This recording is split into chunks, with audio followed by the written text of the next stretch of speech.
Assalomu alaykum hurmatli hamkorlar.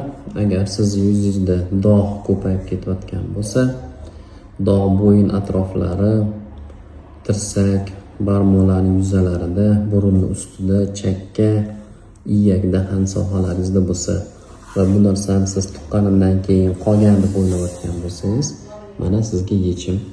Xudo xolisa mana ma'nosini buning ichida oq anor, pomidor hamda glyutation bor. Ertalab bitta, kechqurun bitta yaxshilab chaynab suv bilan ichsanglar bo'ladi.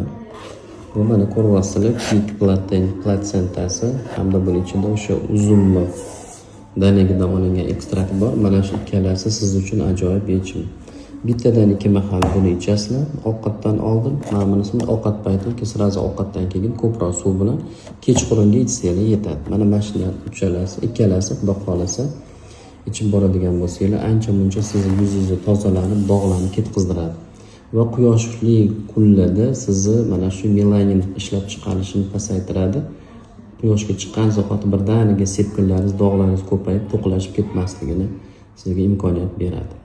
Sog' bo'linglar, go'zal bo'linglar.